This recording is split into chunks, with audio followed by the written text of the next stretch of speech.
On chuchote çà et là que d'autres se sont arrangés de façon plus radicale encore. Quand on s'amuse, entre gens habitués à ne pas se fâcher facilement, quelqu'un peut dire à Slimane : « Tiens, mon vieux, vois ce gaillard. Une nuit avec ta femme, et tu as un héritier. » Slimane répond comme il peut. Ce sont propos grossiers, évidemment, mais c'est franc. On se gosse, puis on parle d'autre chose. En tout cas, voilà une solution. Elle est là, à portée de la main, comme le suicide.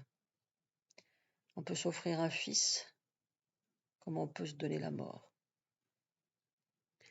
La vieille Kamuma n'est pas de celles qui médisent par passe-temps.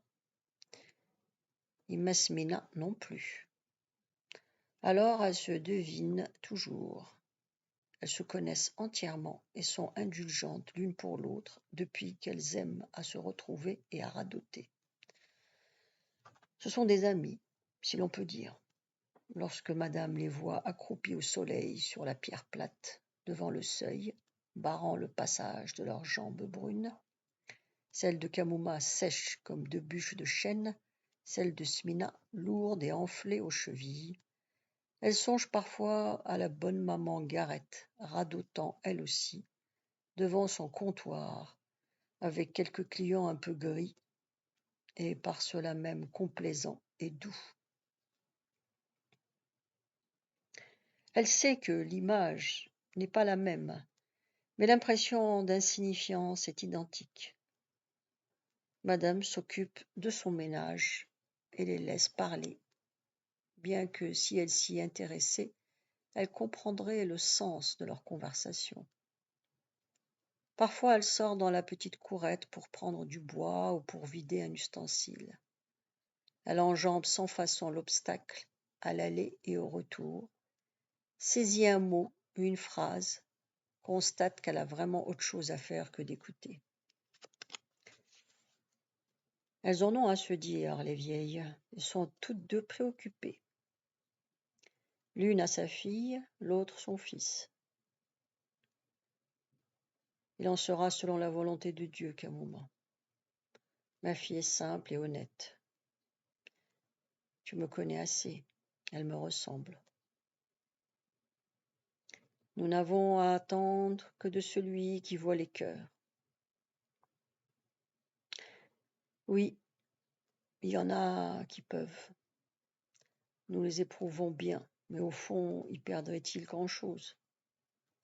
Voilà l'époque où tout est permis quand on est riche. Les Ossalah, ils ont su s'y prendre en effet. Je les admire, moi. Une femme comme Tassadis, il n'y en a plus dans les nouvelles générations. Qu'en penses-tu, Kamuma ? Nous savons toutes qu'elle peut parler à la Djama et en remontrer aux hommes. Je ne lui jetterai pas la pierre pour ce qu'elle a fait. Mais je sais que du vivant de Rassi, je n'aurais pas agi ainsi avec mon fils. Rassi me dominait, tu t'en souviens ? C'était une tête. C'est comme moi. Ramdan m'enleva toute initiative dès le début. Il sait ce qu'il veut et entend qu'on se soumette. Et puis notre tempérament, toutes deux, s'accommode très bien de cette obéissance. Nous sommes naïves et fidèles. Ma fille me ressemble. Je le crois. Tandis que Tassadis, elle, tout de suite, elle a pris le dessus. Son mari était fils de veuve. Que veux-tu ? C'était facile à dominer. Et cela d'autant plus qu'elle avait plusieurs frères et que lui avait besoin d'un soutien. Il n'était pas pauvre, non, esseulé. Ses cousins ne l'aimaient pas. Ils les craignaient. Ils voulaient le dépouiller. Il a bien gardé sa terre, la meilleure du village, et maintenant il est le plus riche. Il l'a gardée grâce à Tassadis et ses frères. Tu t'en souviens? Ils lui ont donné leur fellah. Et pendant 30 ans, Salem a défriché, labouré, planté la terre de Hamid et Soulah. Il paraît qu'il n'en faut pas tant pour avoir une retraite chez les Français. Lui, il est parti dans sa grande Dora, usé comme une vieille charrue. Tu te rappelles? Il était fort, un tronc de chêne, et noir de même, laid à faire peur. Et pourtant, plus d'une, secrètement, lui acceptait. C'était le mal. Heureusement qu'il a 4 hommes à présent pour soutenir sa vieillesse. 4 hommes et pas une fille. Tu dis 4 pour ne pas dire 8. Elle en a 4 aussi, ça a dit, et qui ressemblent à ceux de Salem. Nous en avions jasé dans le temps. Hamid est blond, ses yeux sont bleus, mais j'ai oublié tout cela. Après avoir donné des héritiers au père, voilà qu'il en donne au fils. La Saadite est une femme de tête. Je n'ai pas le courage de l'en blâmer. Elle sauve son aîné des convoitises de ses frères. Et elle a du mérite, Mohamedou Hamid. Il a beaucoup travaillé, aidant Salem ici, allant en France tout jeune, conseillant ses frères à l'étranger, en plaçant petit à petit son père aux réunions de la Jama. La Saadite lui réserve une place à part dans son cœur. Elle le maria tout jeune à la fille d'un de ses frères pour lui faire avoir des enfants. Et voilà 15 ans qu'elle attend. Ma foi, elle a bien fait. Elle a su organiser sa famille après tout. J'aime les gens qui savent ce qu'ils veulent. Moi aussi. Mohamedou Hamid venait d'avoir un fils. C'était merveilleux. Tout le monde en parlait. Et ma foi, comme il était estimé dans le village, c'était en apparence un soulagement général. À la Jama, au café, sur la grande route du cimetière, on pouvait entendre des gens parler de l'événement. Dire par exemple, quand on sème le bien, on le récolte. Ou, celui qui attend de Dieu n'est jamais déçu. Et c'était à qui irait sans retard féliciter les Yusalah. Les Yusalah sont riches. Et Tassadid fort charitable. Sa réputation est grande dans le village. Tous les pauvres connaissent sa maison et sa bonté. C'est même un peu spectaculaire, car, dit-on, il arrive à Hamid et Tassadid de priver leur bru pour faire l'aumône, ou bien de se gêner considérablement pour éviter que des étrangers de passage aillent demander l'hospitalité ailleurs. Depuis que les Aïd Hammouch sont tombés, comme nous disons, ce sont les Usulah qui prétendent détenir l'honneur du village. Ils répondent de son renom.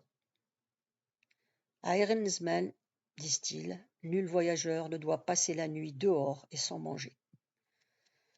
Voilà une bonne chose qui nous tranquillise tous, parce que notre cœur est toujours accueillant. Sans notre avarice ou notre pauvreté, nous voudrions bien tous être hospitaliers. Il faut dire aussi que c'est plutôt Tassaadit qui règle en ce sens la conduite de la maison. Au point que parfois ses enfants et Hamid lui-même enragent de la voir si généreuse avec d'autres, tandis qu'elle n'accorde aucune libéralité aux siens. C'est pour elle une question de principe, peut-être même une douce manie. Nous ne l'en blâmons pas, puisque nous en bénéficions tous plus ou moins. Comme il lui faut sa réputation d'excellente femme, nous disons que c'est une sainte femme, et ces 2 grands péchés prennent à nos yeux la valeur d'une action sagement exécutée qui domine de loin le blâme des petites gens. Dans notre esprit, Tassaadis est une grande femme, comme un homme peut être un grand homme. Ce n'est pas peu dire pour une Kabyle. Les gens la soupçonnent de s'être fait donner ses 4 fils par son fellah Salam. Mis à part ce soupçon, qui peut lui reprocher quoi que ce soit dans le village? Personne. Elle est vieille à présent. Aucun ennemi. Une femme sage. Non seulement on l'a excusé, mais on a compris que Hamid n'avait pas été capable de faire ce qu'a pu Salem. Pourquoi ne pas supposer simplement qu'il n'était pas viril du tout et que Tassadith, engagé avec un pareil mari, avait supporté stoïquement sa disgrâce sans jamais en parler, ne prenant Salem que pour se créer une famille, sauver la terre, donner des hommes au fils de la veuve, solitaire, chétif et haï des siens.